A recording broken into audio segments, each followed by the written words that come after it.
Welcome to Climbing Together, the Small Business Experience. I'm Beth Houtrow, the founder of Climb the Small Business Book Club, and our episode today is brought to us by the Renaissance Entrepreneurship Center of the San Francisco Bay Area. Every episode, I talk to a small business owner about a mistake that they've made and what they learned from the experience. Mistakes are inevitable, perfection's impossible, so let's embrace the mistake. And today we're so excited to welcome Nazzal to the podcast. Tell us a little bit about you and your business. Cool. Thanks for having me. So my business is called Thank You Ceramics, and it is handmade functional art and pottery. And it's really exploring the convergence between the human body and clay body and the earth body. So this is kind of an example of something that I make, and this is a hanging breast planter. And then there's a lot of other things coming out this next year and currently. So I work out of my garage studio in San Jose on Ohlone land, and I pretty much built that studio from a lot of used things on Craigslist from other people's studios, which has been amazing. And I've been in business since 2018, so going on 4 years now. Yeah, awesome. Well, congratulations. That's awesome that you've been in business for 4 years. And is this what you do, or do you also have other work, or is this? So I do have other work. I also work as a kiln tech for another studio, and I basically Tetris all of these pieces into the kiln and fire their kilns and then remove all of the stuff safely. And I also am a creative coach and professional brainstormer. So that is something I like to do on the side. Oh, awesome. I love it. That's such a great combination of your skill sets. All right. So we're here to talk about mistakes. So tell me about a mistake that you've made and kind of what you learned from it. Yeah. So this was actually really hard to think about because I am constantly making mistakes.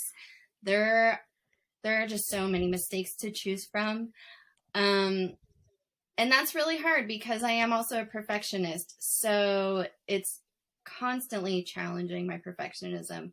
But a recent mistake was for this holiday season, I applied to vend at a market and sell my handmade work. And this market in the past had been geared towards local and handmade artists. But this year that changed a little bit, and I didn't notice. I didn't know that it had changed until I got there. And so seeing my work and seeing my price point and seeing my neighbors who are selling things that were manufactured in other countries and not handmade, it was just kind of a misalignment of values, and it wasn't really the best fit for my work. I thankfully didn't take a hit. I still was able to be there for a lot of my customers and meet new customers, but it wasn't the when it's really good. It just wasn't that awesome experience when you go to a market and it's so clearly in alignment with your values and your art and the support is there. But because I had quite a bit of downtime at this other market, I quickly applied to the market that I normally go to, and I got on the wait list, and then last minute I got in, and it kind of made up for the possible hit. I had made the choice to only do one market this holiday season because I knew it was going to be a lot, and it was 2 days. But since it wasn't the right fit, it was amazing to do both markets, and it was amazing to come out of that and really be there for my Girl Gang craft community in Oakland and show up for that. So it felt good. It felt really good, but it was tough. It was tough going through it. Yeah. Yeah. Yeah. And I mean, it's just one of those lessons you learn that you got to look a little deeper into things before you sign up for them. But also I love that how much you value your values, right? And how important it is to you that you want to be in markets that support those and be with target customers who support those things. And I love that you recovered so quickly and we're like, okay, this was the wrong choice. Let's go and find a better choice. Something you've done before. That's great. All right. So be, beyond the mistake, what other kind of advice might you have? I think we've hit on it a little bit, but what's the advice you would give to entrepreneurs as they're growing their business? Yeah. So my advice, which really, really changed my business and continues to change my business constantly, is to run your business from a place of pleasure and from a place that feels good. If something isn't feeling good, maybe there's time for a change. Maybe something can be adjusted. Maybe it's hiring somebody to do the taxes. Maybe it is covering yourself in a blanket and lighting a candle and having a bunch of snacks and then doing your taxes. Like finding ways to make it pleasurable, because it's not, running a business is hard and it's not always fun. Like there are responsibilities and there are tough things that we have to go through. But finding a way to make it pleasurable or changing. For me, I found, working these markets, it used to feel really good. But this year it didn't feel super good. And when earlier this year I was in a gallery at Queer Arts Featured in San Francisco, and seeing my art on the wall and being there with a huge community, that felt amazing. And so going forward this year, I want to make sure I do more of that and focus more on those pieces that maybe aren't product based, are really art based. So it's changing my business and it's changing what I do because it feels really good. Yeah. I love that. Yeah, it is hard, so hard to run a business. And if the thing that you're creating or putting out in the world feels I'm trying to look not antithetical, but something opposed to how you want to run your life and the things that you want to do with your time, there's no real way to sustain that, at least for most of us, right? Yeah. You have to find a way to move yourself towards things, like you said, that feel good and are passion driven and you feel motivated to do it day in and day out. Because inevitably that's what you're doing when you run a business. So that's awesome. Yeah. All right. So here at Climb the Small Business Book Club, our tenets are about continual learning and community building. So I know you have a book to share with us. What book has really helped impact you and your business?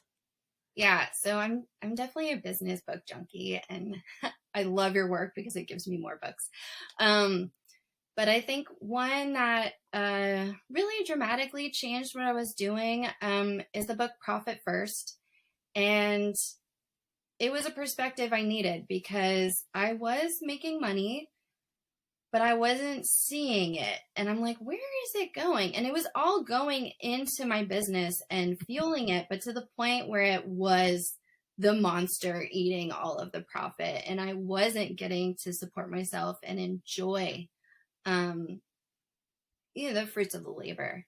So that book gave me a big perspective, and it's kind of sent me down an interesting financial direction of,